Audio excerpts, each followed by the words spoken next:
За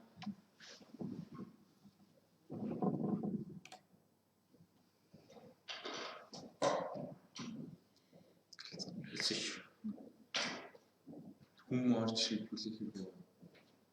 За нэг жоохон 1 минут 30 секунд л гэж.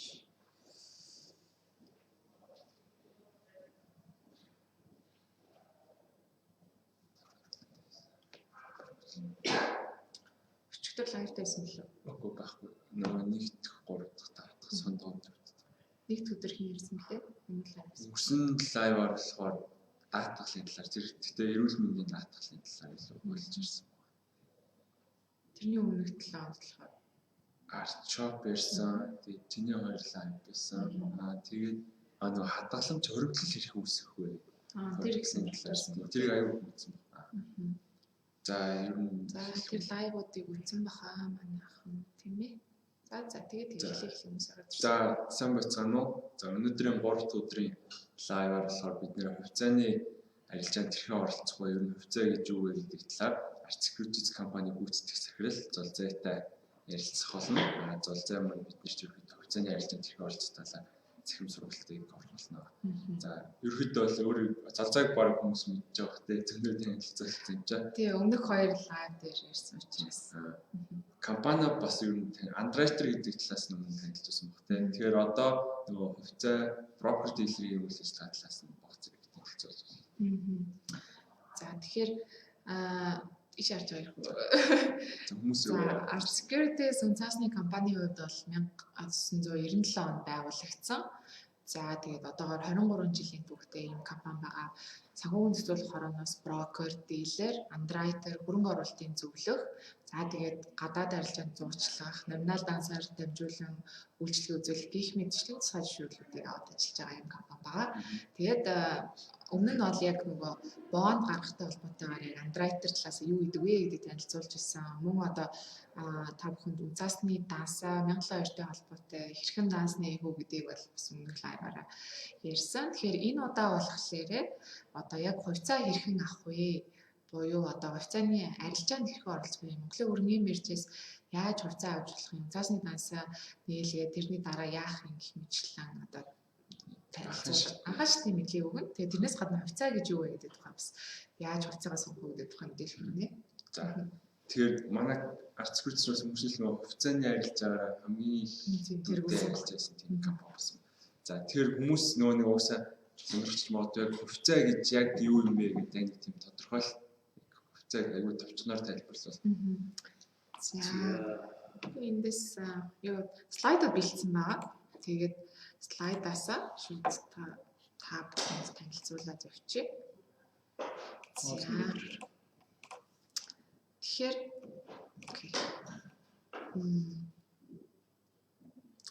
за хөрөнгөний зах зээл дээр бол ингээд бүр том зургаар хараад үзээ л да тийм. Хөрөнгөний зах зээл дээр болохоор одоо зах гэдэг маань өөрөө юу вэ гэхээр нэг талдаа худалдаа авагч нар нөгөө талдаа юм зарах гэж байгаа болсон тийм борлуулагч нар байгаа. Тэгээд тэр хоёрыг одоо уулзуулж бараа бүтээгдэхүүн солих боломжтой газар бол зах. Тэгэхээр хөрөнгөний зах зээл маань яг түүнтэй адилхан. Одоо хоёр талын нэг нь худалдаж авмаар байгаа мөнгөний илүүдэлтэй нөгөө талдаа болохоор одоо мөнгөний дутагдaltaй байгаа учраас юмыг санхүүжилт хэрэгтэй байгаа. Тэр хоёр талыг уулзуулж өгдөг. Тэгээ хөрөнгө нь өөрөө юу байх вэ? Ямар одоо бүтээгдэхүүнүүд арилжаалагдах вэ гэхээр энэ хөрөнгөний зах зээл дээр болохоор хувьцаа болон бонд гэсэн. Одоо энгийнээр бол манай Монголын хөрөнгөний зах зээл дээр энэ хоёр бүтээгдэхүүнүүд байна. Тэгээд хувьцаагаар одоо борлуул за үнцаас нь 2 төрлийн хувьцаа болно. Хувьцаа гэхээр яг уу гэхээр би одоо жишээ нь санхүүжилт хэрэгтэй юм бол би компанийнхаа хэсэг хувийг зарж гинэ гэсэн үг тийм. Биржүүдээр бол олон хүн тийм санал болгоод зараад оронд нь санхүүжилт татчих. Хажуугаар нь би олон одоо хувьцаа эзэмшдэг болох хамтрагч нартай болно гэсэн бизнес юм тийм. Тэгээд нөгөө талаа бонд маань гэхээр би одоо өмнөх талаар дээр танилцуулж ирсэн. Одоо ард иргэдээс мөнгө зээлж гинэ гэсэн үг байхгүй компани байлаа гэхэд тэгэхээр одоо өөрийнхөө хувьас бол хуваахгүй одоо ганцаараа хамтрагч байх. Одоо ганцаараа бизнес эрхэлдэг байх юм бол ганцаараа бизнесээ эрхлэнэ. Гэхдээ одоо та бүгдээс хөрөнгө оруулагчдаас бол мөнгө зээлж буцаад өгөөж өгч байгаа гэсэн. Тийм өгөөж өгч байгаа гэсэн. За тэгэхээр яг ийм хоёр бүтээгдэхүүн одоо л Монголын өргөний зах зээл дээр байгаа. Тэгээ хувьцааны өөрөө нэг компанид одоо хувь эзэмших эрхэл гэсэн. За тэгээд яаж одоо ашиг хүртэж болох вэ гэхээр хувьцаанаас болохоор ерөөхдөө ногл ашиг авч болно, жил болгон авч болно. За эсвэл хувьцаа хүний мэрж дээр арилжаалж байгаа учраас одоо аваад зараад ашиг хийж болно. Өмнөх нь ажлын зүгээс тийм ашиг эсвэл авдаг гэж бас хэлэх болно шүү дээ. Гэтэ зөвхөн одоо аваад эсвэл зарах юм бол тэр ашиг эсвэл авдаг хэлчийг хэрэгжиж байгаа байхгүй. Тэгээд хэрвээ одоо жишээ нь өнөөдөр очлаа, би өмнөдөө авчлаа гэж бодъё тий. За нэг жилийн за 6 сарын дараа тэр хувьцааны маань үн унтсан байгаа. Тэгээд би тухайн үед зарахгүй байх юм бол би ашигаа одоо алдагдлаа хэрэгжүүлээгүй. Тэгээд дахиад нэг жоохон жил барьсан чинь хадгалсан гэсэн үг шүү дээ тий. Одоо хэрвээ зараагүй бол тийм зараагүй бол за тэгээд би одоо урт хугацааны хөрөнгө оруулалт хийцэн гэж бодъё л да тий. Тэгэхээр жилийн дараа би зарахад баг зэрэг үнэ өссөн эсвэл хэвэндээ байх юм бол яг зарчих юм бол одоо нэг төгрөгөөр илүү эсэн ч гэсэн тэр чинь яг ашиг болж байгаа гэсэн. Хэрвээ онцон үед нь зарчвал тэр чинь би алдагдлаа хүлээч чараа. Тэгэхээр ер нь бол хувьцаанд хөрөнгө оруулж байгаа хүмүүсийн хувьд бол хоёр төрлөлүүд юм. Яг өдөр болгон арилжаа хийдэг day traders тэгээд нөгөөх нь болохоор яг хөрөнгө оруулалт хийдэг. Би яг одоо Warren Buffett гэсэн үг шүү дээ. Coca-Cola компани 1987 онд баг шүү. Одоо яг хямралын үеэр хямдхан багт нааж исэн. Яг одоо нөгөө хөрөнгөний зах зээл бүх гэрэн булаалттай байна шүү дээ. Яг ийм үед ингээд зөв компани хямдралтай багт наваад одоо л хөрөнгөний зах зээл сэлж зарсан байна. Авангуудаа урт хугацаанд дарсан. Тэгээд тэр хүн бол 2000 он зараагүй 2001 он зараагүй гэх мэтлэн тий. Одоо ингээд байж байгаа. Яг үл энэ компани ирээдүйтэй компани байна тий. Нөгөө хүмүүс тийм биш.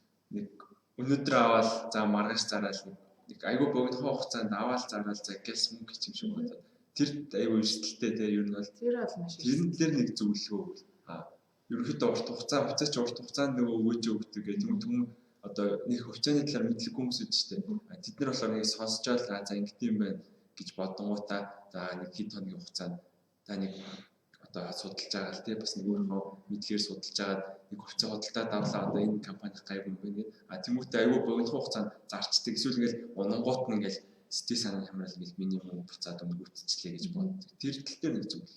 Тэгэхээр хувьцааг бол хүн болгон авч болно. Энэ зөвхөн одоо юу гэх юм авьяастай хүмүүстэй өрөөсөн зүйл биш. Гэхдээ ямар авьяастай авах хэрэгтэй вэ гэхлээр өөрийнхөө сэтгэл санааг удирдах болно шүү дээ. Түрүүн яг хэлж чинь те одоо сэтгэл санаагаар унаад зарчдаг гэж байна. Тэгэхээр яг энийг бол одоо нөгөө ухаалаг хөрөнгө оруулалт гэдэг номон дээр ч те одоо Warren Buffett ч гэсэн Warren Buffett-ийн багш нь ч гэсэн одоо хэлж ийсэн. Яадаг вэ гэхлээр яг өөрийнхөө одоо сэтгэл санаа, эмоцийг удирдах чаддаг байх хэрэгтэй. Тэгээ анханасаа хувьцаа авах гэж байгаа, өргөний зах зээлд орох гэж байгаа бол дүрмээ тогтчихно гэсэн өөртөө одоо эсвэл амлалт өгч чинь. Би одоо энэ компанийг яг ингэж өснө гэж судлаад орж ин тэгээ хөрөнгө оруулалтын зөвлөгөөнөөс зөвлөгөө авлаа. Тэгээд одоо нэг компани сонгочлоо гэж дээ. За зүгээр ард сангийн нийтлэл өргөний мөрчтэй байгаа учраас энэ жишээ аваад ирчих тий. За энэ ард сангийн нийтлэл компанийг авчиа гэд авлаа. Тэгээд би 6 сарын дараа одоо ингэж хөрөнгөний зах зээл муу байгаа учраас унаад ахаар нь яа нэг унаад ингээд хүн болгонтой уралдаа зарах юм бол мэдээж ингээд зах зээл ураж байгааг зархлаар тэр хүн сэтгэл санаагаа удирч чадаагүй ирээдүйд одоо анханасаа урт хугацаанд би хөрөнгө оруулалт хийн надаа ингэж зах зээлийн юм савлгаа маань нөлөөлөхгүй гэдгийг тогтоогүй учраас шууд зах зээлийн шуурганд ингээд ороод зарчиж байгаа гэсэн. Тэгэхээр анх орохдоо л за би энэ компани яг зөв компаниас сонгосон гэдэгт итгэлтэй авах хэрэгтэй. Тэгээ итгэлтэй байгаад орж байгаа бол 6 сар 1 жилийн дотор болж байгаа тэр процесс болгоныг өдөр болгоно яг арилжааны дүнгийг харж болно тий хянжиж болно. Гэхдээ тэр болгонд автаад байнга аваад зараад хэрэггүй л гэж. Тэгэхээр сэтгэл санаа богино хугацаанд л 1-2 өдөр сэтгэл зүгээ удирдах гэдэг юм шиг байна. Тийм байна. За тэр би одоо за ямар нэгэн байдлаар мэдээлэлээ судлаад за нэг хувьцаа авлаа тийм ямар нэгэн компани одоо ардих ч юм уу өөр юм. За тэглэхэд би ямар эрэхтэй над би бас ямар үүрэг хариуцлага хүлээх вэ? Тэр талаар. За тэгэхээр яг энэ дээр ингээд харж чинь тийм. За хувьцаа эзэмшилт туснаар одоо нээлттэй компаниуд болохоор одоо санхүүгийн жил дууснаас хойш 50 хоногийн дотор гэдэг шийдвэр гаргасан байх хэрэгтэй. Ногл шиг асуусан. Санхүүгийн жил гэхээр тэр өмнөх он дуусаад гэсэн. Тэгэхээр энэ бол 2 сарын 20 гэхэд бүх компаниудын 2 сарын 19 гэхэд бүх компаниудын одоо ногл шиг тараа эсвэл үгүй гэдэг шийдвэр гарна. Ногл шиг заавал тараах албагүй яа гэвэл нөгөө компани чинь томрох бас хэрэгтэй тийм. За тэгээд хэрвээ тараах юм бол ногл шиг авчина. За хувьцаа эзэмшигчдийн гурал жилд нэг удаа болдог. Заавал болох хэвээр. Тэр нь болохоор 4 сарын 30-ны дотор болох хэвээр. Та бүхэн одоо бас харах юм бол хувьцаа эзэмшигчдийн гуралын зарууд яваад хэлсэн байна. Тэгээд нэг ногл шиг авахгүй компани ингээд шийддэг гэсэн чинь тэрийг яг компани шийддэг юм уу, компани захирал шийддэг юм уу, яг хинээс хамаарат ногл шиг тараах эсвэл тараахгүй эсвэл хэдэн хувиар тараах гэдэг шийдвэр гардаг. За хувьцаа эзэмштэй хурал жилд нэг удаа болж байгаа тийм. Хувьцаа эзэмштэй хурлаараа одоо 1000 хувьцаа эзэмштэй байлаа гэж үү. Тухайн компани маань 11 хүртэлх төлөөлөл удирдах зөвлөлийн гишүүнийг сонгох юм байна. Бүтэн жилийн турш одоо хувьцаа эзэм 1000 хүнээ төлөөлөд 11 хүн улирал тутам хуралдаад компани стратеги ингээд тодорхойлоод явчихна. Тэгээд төлөөлөл удирдах зөвлөл маань стратеги, төлөөлөлт, за тэгээд удирдлагын бага сонгох гэх мэт үйл ажиллагаан дээр анхаарна. Тэгээд төлөөлөл удирдах зөвлөл маань ямар шиг дараах уу хэсэг шийдвэр гаргадаг гэсэн. Тэгэхээр зөвхөн гүйцэтгэх захирал биш. Гүйцэтгэх захирал бол гүйцэтгэх удирдлага бол компани ашигтай ажиллах, өдөр тутмын үйл ажиллагаан дээр анхаарал ашигтай ажиллуулад төлөөлөл удирдах зөвлөлөө стратегиудаа тодорхойлох хяналтаа тавьчихна. Тэгээд ашигтай ажиллаж чадах юм бол төлөөлөл удирдах зөвлөлний одоо донглол шиг дараах шийдвэр гаргана гэсэн. За тэгээд хувьцаа эзэмшдэг уралдаан оролцохдоо бол бусад их эрх үүргүүдээс дуртах юм бол одоо саналаа өгөх хэрэгтэй. Санал өгнө гэдэг нь татгалзаж чинь, одоо төтгөлж чинь, хэмжихгүй тийм бүх төр саналуудаа өгөх боломжтой. За тэгээд хэрвээ компани татан буугдах юм бол үр төлбөрүүдийг барагдуулсны дараа тухайн компани нөгөө хувьцаа эзэмшигчт нь үлдсэн хөрөнгийг одоо хувьдын зүйснээр ерөнхийдөө авдаг байхгүй. Тэгэхээр тухайн бас татан буугдах мөнгө авах боломжтой. Тэр чинь нөгөө нэг би хэдэн шиг одоо эзэмшний хувьцаа гэдгийг аваад хуваагдсан гэсэн үг тийм. Тийм байна. За. Тэгэхээр хөрөнгөний зах зээл минь өөрөө бол ерөнхийдөө зах гэхээс гадна бас мэдээллийн зах зээл гэж байна. Мэдээлэл байхгүй бол одоо тийм хувьцаа тэр компани үйл ажиллагааг ерөнхийдөө сайн муу гэмээр мэдэх боломжтой тийм. Тэгээд хэрвээ одоо урт хугацааны хөрөнгө оруулалт хийж байгаа бол одоо яг бизнест хөрөнгө оруулж байгаа тийм. Тэгэхээр тухайн компанийнхаа мэдээллүүдийг бол байнга язгах шаардлагатай. Заавал мэдээллүүд гэдэг нь болохоор одоо хувьцааны хаанч өсчин буурчин гэсэн зөвхөн юм биш. Тэгээ одоо мэдээлэл гэдэг нь тухайн компани санхүүгийн тайлан тоо баримтууд бол нээлттэй компаниуд улирал болгон заавал тайлбарждаг. Тэрийг вебсайтаас нь ч гэсэн хөрөнгөний биржийн вебсайтаас ч гэсэн харах боломжтой. За тэгээд зах зээлийн тоо баримтууд гэхээр нөгөө үйл ажиллагаа явуулж байгаа зах зээл нь өөрөө ямар вэ те. Одоо жишээ нь арт кредит банк бус санхүүгийн байгууллагын хувьд те одоо банк бус санхүүгийн байгууллагууд 400 гаруй банк бус санхүүгийн 500 гаруй тий банк бус санхүүгийн байгууллага байгаа. Тэгэхээр тэдгээр өсөлтөгчд нь яаж ижил төстэй бүтээгдэхүүн санал болгож чинь үү? Эсвэл юугаараа давуу талтай юм? Энэ компани яг өөрийнхөө брэнд бүтээгдэхүүнийг гаргаж чадсан байна уугүй байна уу гэх мэтлээ. Тэгэхээр жишээ нь арт кредитийн хувьд бол арт аппликейшнээр дамжуулаад зээл олгоно. Тэрнээс гадна бүх одоо артын бүтээгдэхүүнүүдийг хэлцэгч нь авах боломжтой тий. Тэгэхээр одоо энэ компани жишээ нь одоо ирээдүйдээ менеж гэдэг бүх мэдээллүүдээ би одоо бизнест яг хөрөнгө оруулах гэж бодоод одоо судлах хэрэгтэй гэсэн. Тэгээд мэдээж эдийн засгийн мэдээ баримтуудаа харна. За тэгээд компани гүйцэтгэх удирдлага засаглал нь ямар байна гэх мэт мэдээллүүдээр үйл ажиллагааны ямар байна тийм. Тэгээ мэдээлэл цуглуулад хөрөнгө оруулах үгүй юу гэдэг шийдвэрүүдээ гарна. За тэгээд хамгийн гол бас анхаарах зүйл юу вэ гэхээр ам дамжсан яриа тэгээд их сурвалжгүй мэдээллүүд энийг бол байнгын бүхэл мэдээлэлээр ярьдаг шүү дээ. Хөрөнгөний зах зээл дээр бас ялангуяа ам дамжсан ярианд зэтгэж хэрэггүй. Нэг хүн худлаа цуу яриа тариад шиж болох байхгүй юу? Эдний хувьцаа унлаа гэж нэг зараараа гэж тийм нэг тийм хийж болно тийм. Тэгэхээр одоо санхүүгийн шинжээчтэй үед яадаг вэ гэхээр ямар нэгэн тийм одоо шинжилгээ гаргачаад үндэслэлгүйгээр ингэж худлаа цуу яриа тарих бас боломжгүй байдаг. Тэгэхээр одоо тийм тарааж нүггүй юм гэдэг бас анхаарч байгаа хэрэгтэй. Тэгэхээр мэдээж одоо мэрэгжлийн зөвлөгөөс зөвлөгөө авах бүрэн боломжтой. Тэгэхээр яг тухайн үедэр нь бол одоо акцизээс унцаас нэг компани бол яг ингэж хөрөнгө оруулалтын зөвлөхийн үгнээс тэгээ одоо судалгаа шинжилгээнүүд тэгээ тоо баримтууд за тэгээ брокеруудаас маань одоо хувьцааны ханш нь юм байна энэ юу гэсэн үг хэмжил асуулттай гэсэн үг байна. Тэгээд бас нөгөө нэг унцаас нэг компани өөртөө хувьцаа эзэмшдэг бас байнга мэдээлэл юм хагдаг болчихлоо юм л те. Ийм бол чинь ийм тайлан гарлаа гэж нэмэлэрч юм. Тэгээ имэйлүүдээр яг мэдээлэл явуулахаас гадна одоо Facebook пэйж одоо энэ захин шилжилт хийгдсэн байгаа үед бол тий онлайнаар одоо бүх харилцагчтай өрөх юм бол Facebook-ээр л ялангуяа болон вебсайтуудаар мэдээлэл хүргэх тэгээ явж идэг. Тэгээ судалгаанууд байх юм бол бас тэрийг нээлттэй гаргадаг ч юм уу тийм байлэр. За ингээд одоо хувьцаа яаж авах вэ гэхээс өмнө та бүхэнд эхлээд ямар бэлтгэл ажлуудыг хийсэн байх ёстой гэдэг чинь сануулдаг байхгүй юу тий? Тэгээд за тэр дараа нь асууж байна. За дуу маань гайгүй сонсогдож байгаа бах тий. За тэгч баа хордох. За. Энийг тухай мэдэх үү? Би бол мэднэ. Гэтэ анх бол мэддэггүй байсан. Тайлбарлаад өгч. Өөрийнхөө зүгээс за IPO гэдэг энэ л анх дахь зах зээлд компани анх удаага нөгөө өөрийнхөө компани хувьцаанаас тодорхой хувь заагаад хөрөнгөний биржээр дамжуулан олон нийтээс санхүүжилт татаж одоо анх удаа хувьцаага олон нийт нээлттэй санал болгоно гэсэн үг. Хоёр дахь зах зээлд нь болохоор нэгэнт ингээд нөгөө нэг хөрөнгөний бирж дээр гарцсан хувьцаанд ингээд арилжаалчаа тэндээс ингээд хувьцаа эзэмшигч хөрөнгө оруулагч ингээд хувьцаа авах зарах тийм үйл ажиллагаа бол зөв. Яг зөв. Тэгэхээр маш олон асуултууд ирсэн байсан байна. За анх дахь зах зээл гэхээр тэгээд түрүүлсэн би ганцаараа бизнестэй байж байгаа санхүүжилт татъя олон хүмүүстэй хамтран ирэв. Компани олон нийт санал. Тэгээд нээлттэй гаргаад IPO гаргхийн. Тухайн үед бол миний одоо шинээр гарч байгаа хувьцааг хэн ч эзэмшээгүй байх учраас олон нийт санал болгоно. Тэнгүүт чи авчихна гэсэн үг тийм. Тэгээ одоо хоёулаа болон одоо бас 10 хүнтэй хамтраад тэгээд 12-уулаа компани эзэмшгэнэ.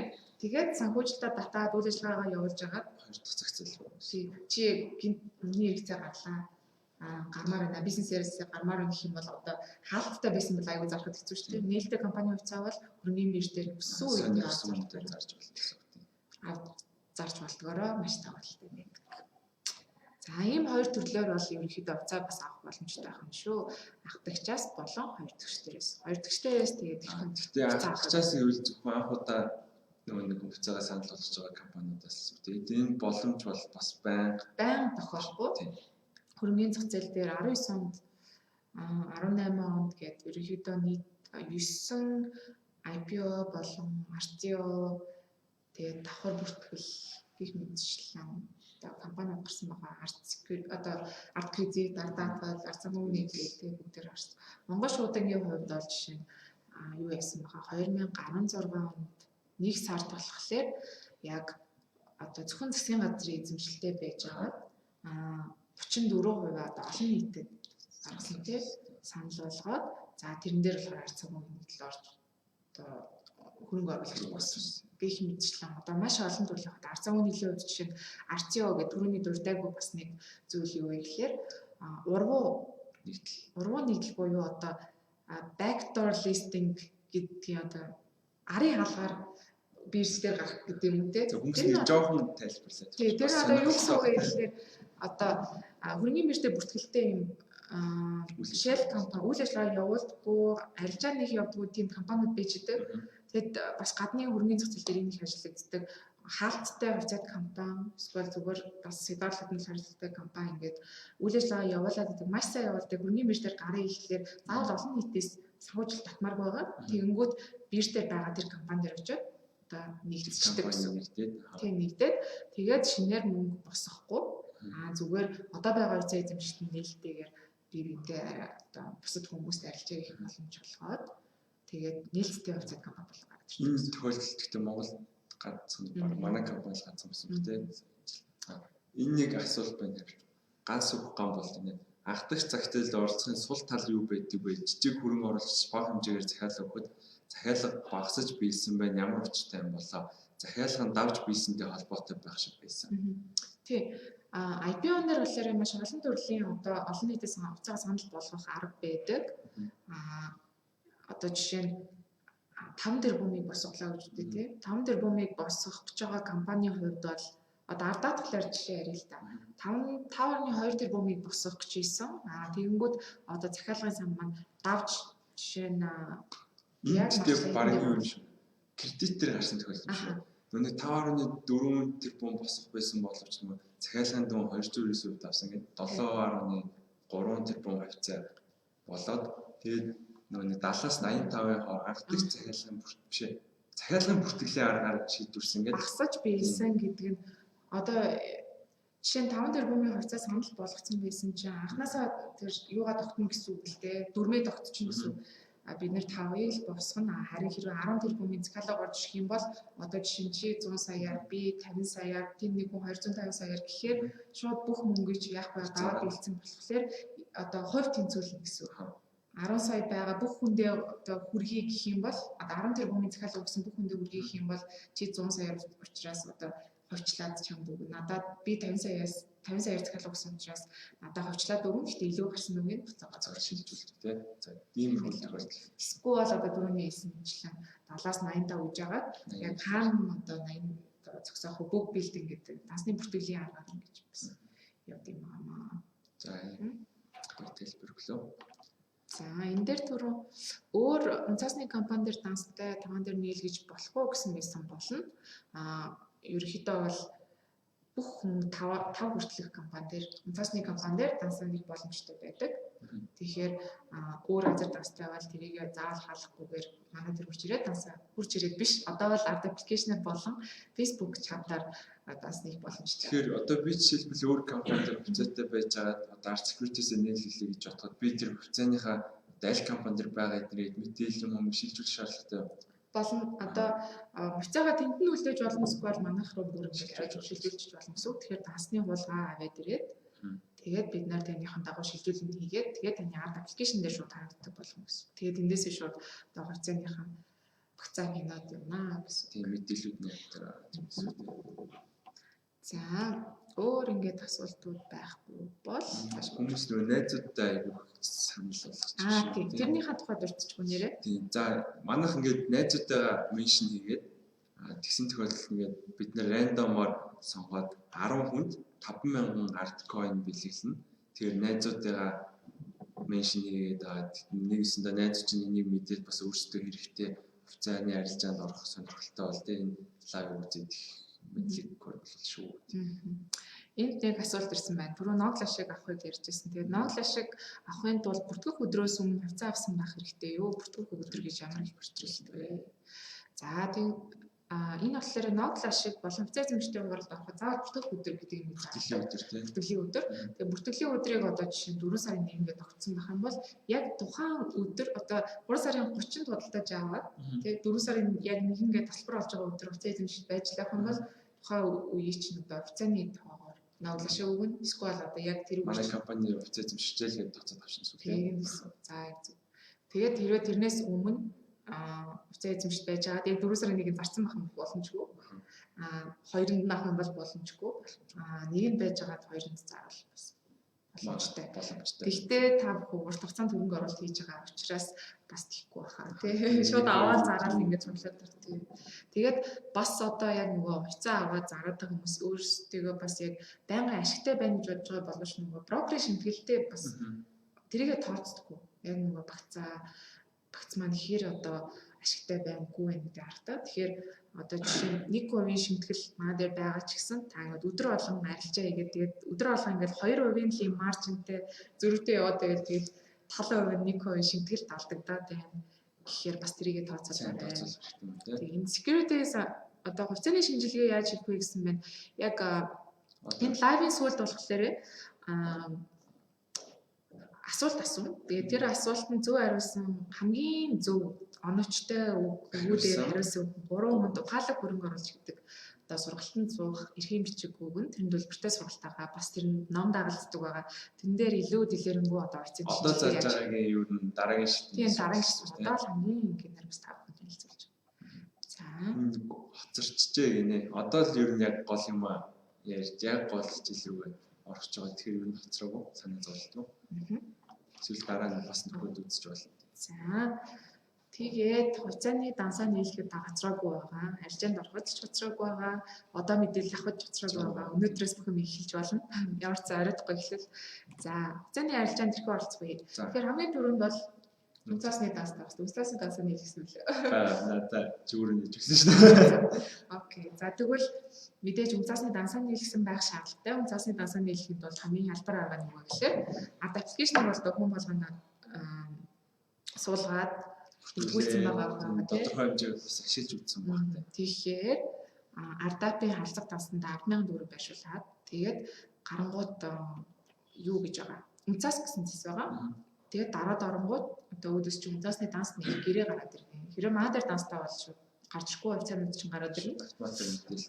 Тэгээд мэдээж үнцаасны дансаар нээлттэй 1700 холбоотойгоор бас ноглаш шиг хүлээж авах дансаа. Ямар ч ялч банкны дансыг бичиж болно. Заавал ихтэй дансаа одоо бичих шаардлагатай байгаа шүү. За тэгээд зөвшөөрч байна гэдэг нөхцөлөө зөвшөөрөл дарахаар цаасны данс нь ерөнхийдөө бол 2-3 хоногт нэгдэн гихтээ одоо яг бас начаалтай байгаа үед цаашаага төвлөрсөн хадгаламжийн төвөр байдаг тийм. Тэнд очиод бас нэгдэх үгүй нь 2-3 хоног байх үгүй юу гэдэг нь бас хугацаа нарай жоох уртсах боломжтой байгаа шүү. За тэгээд тэгснийхэн дараа унцаасны дансаа нийчлээ. Тэгээд захиалга. За яаж захиалга өгөх вэ гэхээр одоо энэ дээр яг харагдаж байна харилцах зас маань энэ тий. Харилцах дансандаа мөнгөө байршуулад унцаасны дансаа хийж үжил. Тий. Одоо унцаасны дансаа нийцэг юм. Тийм. Тэгэхээр одоо харилцах дансандаа жишээ 100,000 байршуулчих. Тэгээ унцаас цэсээрээ оруулж хувьцаа авъя гэж бодож. Одоо эдний өргөнд хувьцаа авъя гэсэн боломжтой дүнгээ ард тайлбарлаж хэлсэн шүү дээ. Тийм. Тэгээ доод дүн гэж бас байгаа энэ дээр тавьж болно гэсэн. Тэгээд арилжааны жинтгэл 1 куб байгаа. Мөнгөө байршууллаа, унцаас цэсээр ороод энэ одоо яг дунд харагдаж байгаа арилжааны цэс рүү ороод за тэгээд авахыг хүссэн компаниас сонгоод тэгээд захиалга өгнө. За захиалга өгөхдөө яах вэ гэхлээр за өөрөө чинь одоо шилжүүлэх данс гараад ирнэ, харилцах данс нь. За харилцах данс нь гарч ирнэ, мөн одоо тэр тухайн компани авах зарах ханшийн мэдээллүүд нь гараад ирнэ. Заавал энэ дээр байгаа ханшаар авах эсвэл заах шаардлагагүй. Өөрийнхөө бас саналыг өгч болно. Захиалгын самбарлуу зоож өгч болно. Эсвэл би хамаагүй хамгийн доод үнээр нь авчмаар байна гэх юм бол энэ дээр харагдж байгаа үнээс дүн дээр бичиж хагаад яах вэ? За одоо ингээд асуулт асуух анхааралтай сонсороо. Анхааралтай сонсороо. Яг алдах жишээ. Захиалга өгөхдөө бол 3 одоо захиалгын нөхцөл гэдэг юм байдаг. Тэрийг бас маш сайн анхаарах хэрэгтэй. Тэгээ 3 төрөл гэдэг. Day тэгээд манай аппликейшн дээр болохоор GTD good till day гэж байгаа байхгүй. Одоо тухайн өдрийн хүртэл. За тэгээд GTC буюу good till cancel гэсэн үг. Туслах хүртэл гэсэн. За энэ юу гэсэн үг вэ гэхээр дээр хэрвээ захиалга өгчих юм бол энийг заавал харахгүй бол 1 өдрийн дотор захиалгын санд ороод тэгээд байх болчихно. Маргааш байх болчихно гэсэн. Захиалга бол ерөнхийдөө арилжаа бол нөхцөл бүрийн нэмэлтээр 10-аас 1 цагийн хооронд явагдана. Тэгэхээр 12 цагт зоочоод тэгээд тэр чинь өнөөдөр орчиж байгаа учраас биелэг бол шууд зорчсон гэсэн. Хэрвээ өдөөс хойш захиалга өгчихгүй маргааш цагааны самбар дээр байж байгаа гэсэн. Нэг л өдрөө нэг л одоо өдрийн 10-аас 13 цагийн хооронд тэр захиалга өгчтэй байгаа юм шүү дээ. Тэгэхээр тэрийг бас яг анзаарахгүйгээр өгөөд тэгээ миний одоо захиалга олгочлоо гэдэг. Тэгэхээр энэ дээр анхаараарай. Та бүхэн бас нэг арилжаа дэсээр ороод яг энэ тайлбар харах боломжтой байна шүү. За good day гэдэг нь болохоор ерөнхийдөө тухайн өдөр хүртэл гэж байгаа учраас эндээс ингээд хэдний хүртэл захиалга оруулах уу гэдгийг оруулаад тэгээ 30 хоногийн дотор байх хэрэгтэй. Хамгийн ихтэй 30 хоног. За тэгээ одоо би чинь 3 сарын 28 хүртэл гэж захиалга оруулчих болно. Тэр өдөр хүртэл самбар дээр байж байгаад болчихно. Биелэхгүй байх юм бол биелж шүү биелчихтэй. За тэгээд хамгийн сүүлийнх нь болохоор GTC буюу туслах хүртэл good till cancel энэ болохоор таныг туслах хүртэл хүчинтэй байна. Гэтэ хамгийн ихтэй 30 хоног хүртэл 30 хоног болоод бүр байх болчихно. Захиалгын самбараас устчихна. Тийм байгаа. Ингээд ийм 3 төрлөөр бас захиалга өгнө. Тэгэхээр сая харсан бах. Түрүүний хэсгээ одоо яг базаад хэлэх юм бол хамгийн эхлээд унцаасны дансаа нийлэгдсэн байх нь байна. Арт аппликейшнээр орно чинь. Насандаа мөнгөө байршуулчихна. Тэгээд захиалгын компаниас сонгоно. Тэгэхээс өмнө мэдээж бас гэрийн толгойн гэрээ гэдэг төрөө чинь гар зэксэд хэлсэн байна тий. За асуултуудаа юу ч гэсэн харчгүй тий. Тийм.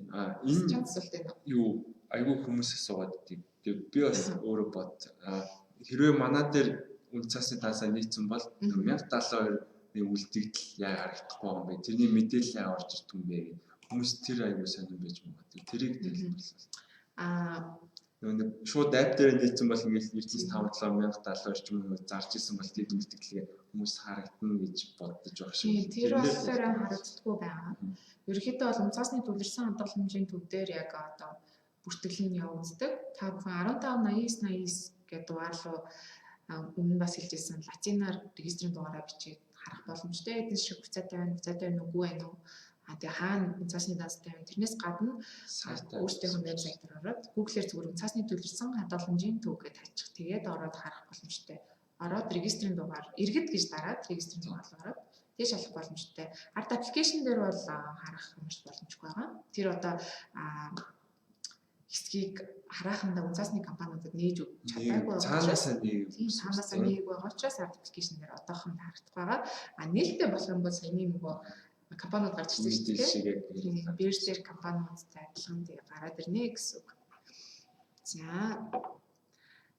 дээр 1200 хатахгүй гэсэн. За карантины үеэр арилжааны шимтгэл авахгүй гэсэн худлаа юу гэсэн мэд ерөнхийдөө бол энэ нөгөө арилжаа ихтэй холбоотой бас цаана одоо дэд бүтцийн байгууллагуудтай хамтран яг энэ арилжаа хүргэдэг байгаа учраас арилжаагаа хамгийн багаар буюу 1%-аар та бүхэнд одоо шимтгэлтэйгээр санал болгож байгаа. Тэгэхээр та бүхэн бас хамгийн анхны удаа арилжаа авахдаа 1%-аар шууд захиалах боломжтой болж бас энэ давуу талтай 0% бол болог байгаа.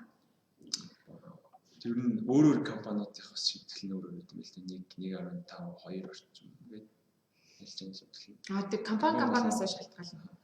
Манай дээр хэрвээ бид нар одоо илүү захим шилжилт рүү оруулах юм бол биеэр ирж байгаа хүмүүс бол 1.5% 2% ч юм уу те. Үнийн дүнгээс шалтгаалаад апаар хийж явах юм бол шууд 1% учраас тань бас маш давуу талтай. Тэгээ шууд захиалга самраар чинь, хуулгаар чинь, бэлтүүдээр арчин те. За тийм ээ.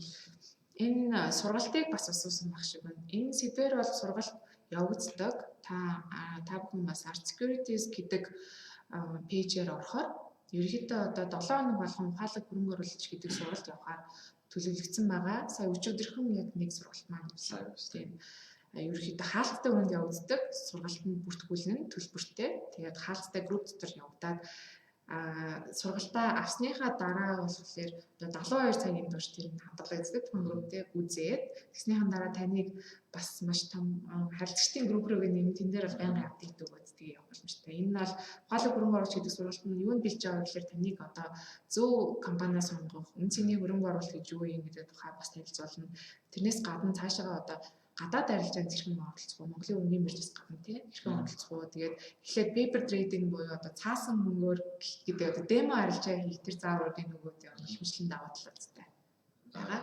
За энд нэг асуулт нь хувьцааг хідээс дээш авч болох уу гэнэ? Одоо бодвол хэдэн төгрөгнөөс дээшлэж байгаа юм шиг байна. Тийм хязгаар бол байх. Гэхдээ нэг шиг хувьцааг өдрө болгон аваад ажиллахгүй тэр нь болохоор зах зээлтэй одоо зах зээлийн үнийг одоо хувьцааны ханшаар тоглож байгаа гэж үздэг учраас нэг ширхээр биш цөөнтэй ширхээр биш одоо жишээ нь 70 төгрөгийн арт кредит 75 төгрөг байлаа гэж бодоход 10 ширхэг авч болно. 75 төгрөг тийм доотлол нь үнэн нь бол одоо тухайн компани хувьцааны нэг шиг ямар ч хүн идэхгүй бах те 70 төгрөг өдөр болгон бүлгээ. Тийм идэхгүй бах. Тэгэхээр хөрөнгө оруулалт ихтэй бол доод дүн гэж байхгүй. Гэхдээ ер нь бол 50,000 100,000 гэлтгүүл авч болно тийм болно 5,000-аар ч юм. Заавал ч үедээ эдэн саяар авах шаардлага. Тэгээд яг зөв ингээд төвшил одоо өөрийнхөө акцийг тэгэж бүрдүүлнэ гэдэг нэг анхнаасаа дөрмийн тодорхойлсон шүү дээ. Би одоо сард одоо 1 сая төгрөгөөр дандаа бонд авна.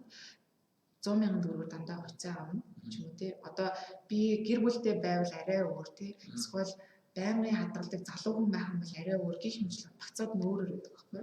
Тэгээд тэрийгэ тодорхойлоод өөртөө тууштай сар болгон 100,000-аар хувьцаа аваад яваад байж болно. Тэгж болж байгаа. Цэгэр яам тасалбарын талаар мэдээлэл болохоор ерөнхийдөө хэрэг байгаа бол төвлөрсөн хадгалах хэмжээний төв дээр чингэлтэй дүүргийн яг тэнд байдаг.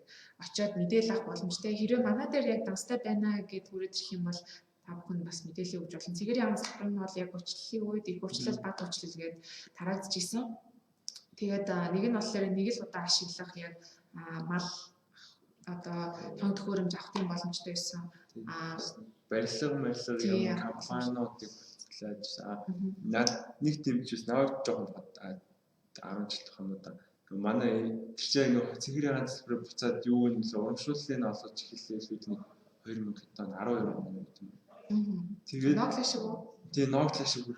Тэгээд чи манай эмээ өвөө байсан юм билээ. За мэдээгүй байсан минь. Хуцаатай гэдэг мэдээгүй байсан. Мэдээгүй. Тэгээ сүүлд нэг ухаад мэдсэн чинь нэг үнцаасны компани дээр бүртгэлтэйсэн. Би тэг эмээгээ дааж явсан. Тэгсэн чинь манай эмээ өвөө хоёр болохтой ингээд тусд нь нэг сая 200 300 мянга төгрөг ингээд цугларсан тийм авчихсан. Ноглашка авчихсан. Тэгэхээр тухайн үед болохоор хувьцаатай гэдгийг мэдэхгүй хувьцааны ноглож шууд орж ирсэн. Тэр яг ямар компани ч хувьцаа гэдгийг өөрсдөө бас сайн судлаагүй байсан юм шиг байна. Хуулгаа авч болно гэсэн. Тэгэхээр тэрийг шууд нийт ороос хийвэл цаасны төлөвлөсөн хадгалах хэмжээний тухай эндээс хадухаа гэдгээр зөв цаасны төлөрсөн хадгаламжийн төв дээр очиод тэгээд бас мэдээлэл авчих боломжтой байгаа. Яг ямар ч үсэг хийдсэн юм бэ? Тэр одоо тийм хүмүүс бас байж магадгүй тийм Нобель шиг ингээ хөрөнгөлтэй нэг бас нэг бүрхэн хэмжээний мөнгө болсон тийм. Одоо цаасны төлөрсөн хадгаламжийн төв дээр бас Нобель ашигуд тийм хөрөнгөлцсөн мөнгүүд байна. Энийг бас яг Эрдэнэс таамаглахад Нобель шиг тарааж авахтай холбоотой хөдөлгөөё гэсэн бас саналууд ч гэсэн гарсан байлээ. Тэгэхээр бас шалгаарай, шалгуулж үзээрэй. Тэг биднэрт бол тиймсэн тийм. Тэг биднэрт бол байхгүй. За бонд хоёр юу гаргалгаа вэ? За лайвын түрүүнд хамгийн түрүүнд хэлсэн хувьцаа гэдэг нь болохоор компанид одоо хувь эзэмших эрх гэсэн. Та бизнестэй болж байна гэсэн. Нобель ашиг авна. Эсвэл хувьцаагаа авч зарж ашиг өгч болно. Нөгөө талдаа бол бонд бол тогтмол өгөөжтэй. Тэгээд компанид та хөрөнгө оруулагчийн зүгээс шүү. Компанид та мөнгө зээлдүүлж ийн гэсэн. Засгийн газар гаргаж байгаа засгийн газарт мөнгө зээлдүүлж ийн гэсэн. Тэгээд тогтмол өгөөжтэй байна. Мэдээж компаниас судлах хэрэгтэй. Тэгээд одоо уйлжил тутам, сар тутам, эсвэл хагас жил тутам гэдэг янз бүр одоо өгөөж авах боломжтой тийм бүтээгдэхүүн байгаа. Хугацаанд ч гэсэн бас янз бүр байдаг. За нөгөө нэг тусдаа дараачийн шатны сургалтын төлбөрүүдийг л хүмүүс их асуудаг шүү. Тэрний талаар жоохон мэдээлэл. За тэгээ хоолыг хөрөнгө оруулагч сургалтын хувьд болохоор одоо 60,000 төгрөг гэж байгаа. Тэрэн дотроо бол одоо энэ бол бас анхны шатных мөртлөө арай гүнзгий агсан анхны шатны сургалт гэсэн. Тэгээд хоолыг хөрөнгө оруулагч гэдэг Warren Buffett дэлхийн 3 дахь баян хүний багш болох Benjamin Graham гэж хүний тий бүр 1949 онд бичсэн ном байна. Тэгээд тэр бол одоо ингээд сурах бичиг ширээний ном гэж боддог. Тэр ном цагаалал тийм дагалгын тэр одоо юм дээр сургалтанд бүртгүүлсэн хүмүүст тэгээд ерөнхийдөө бол цаашаа үргэлжлүүлээд гадаад арилжаанд орох тийм бэлтгэл ажлуудыг хангаж байгаа тийм сургалтууд байгаа. Тэгээд лайв хадгалан та бүхэн бас урагшлуулад үзчих хаа тий. Тэгээд нөгөө асуултаа явах уу? За тэгээд тэгээд нэг юм бас асууж хүмүүст хэрэгтэй байж магадгүй. Нөгөө нэг одоо ингээд захиалгаагаа хөхтөө ингээ өөрөө үнийн дүнгээ оруулж штэ. Тэмүүл тэр үнийн дүнг ямар хуу боломжоор ер нь өгвөл тэр хүн илүү байж штэ. Юу яадаг? Яаж өгвөл эсвэл нэг заримдаа хит баг байна, хит их байна гэдэг нэг шууд автоматар цэцэлцдэг штэ тийм. Монголын хөрөнгөний бирж дээр болохоор 15 өдөрт 15% салгаа байж болдог. Тэр нь юу гэсэн үг вэ гэхээр одоо өчигдрийн арилжааны ханшаас 15% доошогоо л захиалга өгөх боломжтой. Эсвэл дээшээ 15% ихсэн захиалга өгөх боломжтой. 100-ийн хувьцаа 115 юм эсвэл 85-аар л дээш доошоо болно гэсэн үг тийм. Тэгэхээр тухайн өдөртөө тийм тэр дотор оруулах юм байна. Харж агаад хэрвээ ингээд бас ажиглах юм шүү дээ. Арилжаанд бохосон энэ компанийн хувьцааг одоо өнөөдөр захиалга өгөхөд шууд биелж гинэ үү? Би одоо хамгийн доор нь авах гэж байгаа юм уу гэж. Хамгийн доор нь байгаа зарах руу шууд зархаас нь зар хүний шууд авч болно. Эсвэл би жоохон хямдхнаар авчий гэж бодож байгаа бол одоо 85-аар зарыг гэсэн байх юм бол 84-өөр жоохон ингэ авах зарах уу гэд нэг бас зах дээр яг 8 яаж хийж байгаа жоохон болох уу гэдэг шиг тийм юм бас явж болно. Хүлээж болно. Яг л 30 хоног хүртэл бас байх боломжтой шүү дээ. За би шинжилгээгээ хийгээд энэ компани одоо жишээ нь 80 төгрөг л байх ёстой гэж бодож чинь. Тэгэхээр хувьцаанд 85-аар зарж чинь гэж үзэж байгаа учраас би 80-аар л 80 руу буул авъя гэд 30 хоногийн туршид захиалга зооч болно гэсэн үг. Эсвэл туслах хүртлээр зооч болно. Хэрвээ 80 руу буухгүй бол тэр компани ингээл гэсэн үг. Тийм тэгэхээр эрэлттэй байна. Ямар нэг юм нөлөөлөд байна. Тэгээд мэдээж тэрэн дээр яг ганцхан хүчин зүйл байхгүй судалгааны хэрэгтэй л гэсэн үг. Ер нь ингээд заахлан шатны ингээд үзээ за ингээд хөрөнгөний биржийн сайт компаниудын тайлбар үзээ. Ерөнхийдөө ямар компани хувьцаа одоо ямар компани сонгох уу гэдэг байгаа шүү. Тэндээс ер нь баг зэрэг зөвлөл. Аль салбарын хувьцааг сонгох уу гэсэн үг юм уу? Салбараасаа илүү компани их үү? Одоо жишээлбэл би ингээд огт мэдгүй за танаа дээр би нэг за 100,000 төгрөгтэй хувьцаа авсан аль компани хувьцаа санал болгох гэж. За ерөнхийдөө бол яадаг вэ гэхээр одоо индексүүдийг дагуул ер нь зүгээр байдаг. Яг салбарын дундаж юу шиг хийе гэвэл одоо хөрөнгөний зах зээл болгон дээр индексүүд байдаг. Одоо S&P 500 гэл ер нь сонсчихсан Dow Jones индекс гэл одоо Монголын хөрөнгөний бирж дээр бол топ 20 индекс гэж байгаа. Тэрэн дотор бол хамгийн идэвхтэй харьцаалагддаг 20 компани шимэгдсэн баг жишээ нь тий. Тэгээ сая одоо жил болгон юугаар топ 20 индекс маань шинжлэгдэж идэв. Тэгээд ард түмний нэлийн дөрвөн компани орсон шүү дээ. Бүрэл орсон юмсан. Гэх мэтлэн тухайн компаниудаас хэрвээ одоо өргөний зах зээлийн дундаж ашиг хийх юм бол харж агаад эхний ээлжинд за бүр хориулангийн авчаа 100 мянган төгрөгтэй гэж болно. Ингээд сар алган 5-5-аар авчиж ч юм уу те. Эхний байдлаар индексийг дагуул хамгийн одоо супер ашиг хийхгүй яг дундаж ашиг өргөний зах зээлийн дагаад хийж болдог. Тэгээд алдагдaltaч бас баг хүлэн гэсэн үг тийм. Тийм алдагдaltaч хүлээх боломжтой. Гэхдээ илүү багаар гэсэн. Илүү багаар тийм өөрийнхөө алдагдлыг хариулах. Хөрөнгө оруулалт гэдэг маань өөрөө яг юу вэ гэхээр өөрийнхөө одоо алдагдлыг бууруулах, эрсдлээ хамгаалаад, өөрийнхөө хөрөнгөө хамгаалаад гэхдээ үн цэнтэй одоо хөрөнгө авах худалдаа авахыг хэлж байгаа. Тэгэхээр бас ингэж баланс авах нь шууд одоо тэр салбарыг авах гэж хизээж хийж болохгүй. Мэдээж чи өөрөө асуудал. Чи жишээ нь бас өөрөө хувь хүний сонголт гэж болно шүү дээ. Одоо уулуурхаа илүү сонирхдаг. Би уулуурхаа мэдээллийг дандаа даана гэж үзэж байгаа учраас уулуурхаа компаниудыг гаргаж ирж байгаад аль нэгийг авчиж юм уу тийм байдлаар хандаж болно.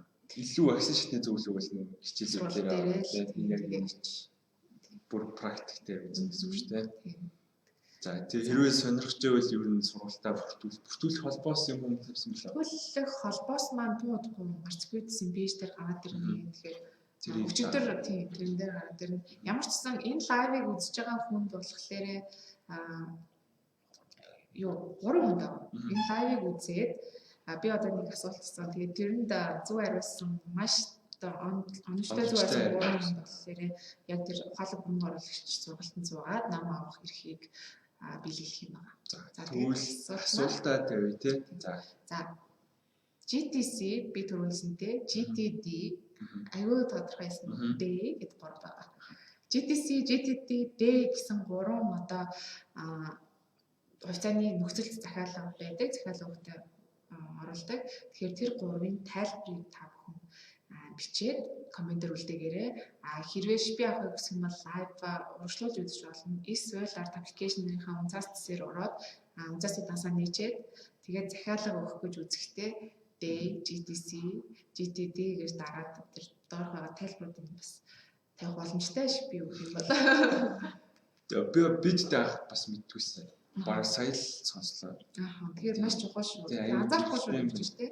Тэгээ 24 цагийн хугацаа байгаа шүү та бүхэн яраарай. За яг 24 цаг тэгээд асуултнуудаа хариулаад 3 хүний тэгээ 60 мянган төгрөгтэй сургалтанд өмнөөс болгоно. За ухаалаг хөрөнгө оруулагч номыг бэлгэлнэ. За тэгээд найзаа меншн хийсэн 10 бид нэр рандомаар шалгаруулад 50000 арт койн бэлгэлнэ. За тэр ер нь бол нэг асуултанд хариулаад ийм сургалтанд суух боломж бол аюул өндөр байна. Би баг өөрөө сумаар санагдлаа. Тэр юу сууж байсан л та тий. Компани дотор хүмүүс. Өмнө нь бол одоо танхимын сургалтууд маш их явуулсан. Одоо бол бүх юм онлайн үргэлжлэж явж байгаа. Тэгээд та бүхэн сууж байгаа л сургалтанд суугаад ном уншина шүү дээ. Тэгээд хөрөнгөний зах зээлийн мэдээллүүдийг бас авахыг хүсэх юм бол манай компанитай холбогдох боломжтой. Пэйж хуудасаар бас бичээд үлдээх боломжтой. Эрүүлээд мэдээлэл өгнө. Зар залгаж болно. Тэр зар залж болно. 1702 хүүхэдтэй болон гадаад байгаа хүмүүс бас арт аппликейшнээ бас ашиглах боломжгүй байгаа хүмүүсийн хувьд бол Facebook руу Art Securities гэдэг пэйж хуудас руу хандаад мессежээр унцаасны даас нээх гэж дараа. Тэгээд тэр зааврын дагуу мессенжээр унцаасны даас нээх боломжтой байгаа. Ганц юм бас ч нэг аппликейшнээр хүүхдээ унцаасаа даас нэрлэх юм шүү дээ. Арт аппликейшнээр одоохондоо унцаасны даас хүүхдээ нэрлэх боломжтой. Тийм учраас онлайнаар Facebook-ээр нэрлэх боломжтой. За тэгэхээр ер нь хувьцааны арилжаа хэд бол хэзээ ч ойрогдохгүй те. Сурахад угаасаа ойрогдохгүй. Өнөөдрөөс эхэлж болно. Маргааш өглөө 10 цагт арилжаа нэхэрч юу захиалга өгч болно. Тийм үнэ хараад одооноос эхлээд судалгаагаа хийгээд жоохон судалж байгаа техний арилжаа захиалга өглөө 10 цагт хөрөнгөний биржийн захиалга ихнийхээ захиалгаж өгч болох нь байна. За тэгээд ер нь юм үнэтэй мэдээлэл өгсөн залзайдаа баярлалаа. За тэгээд асуултанд хариулаад бүгдээрээ бид нар маргааш 24 цагийн дараа шалгаруулна 3 хүнийг. За ер нь хариултад ирээд хэлсэн байна. За амжилт хүсье 24 цагаа. Амжилт хүсье залзайдаа баярлалаа. Бүгдээрээ ухаалаг хөрөнгө оруулагч болоод тийм лаг хувьцаа эзэмшигч болоод бүгдээрээ тийм хувьцаанаас ашиг үрцэцгээе. За өөр хэлэх үү? Өөр тэгээд бүгд нь амжилт хүсье тий. За баярлалаа. Баярлалаа. 5 өдрийн лайв.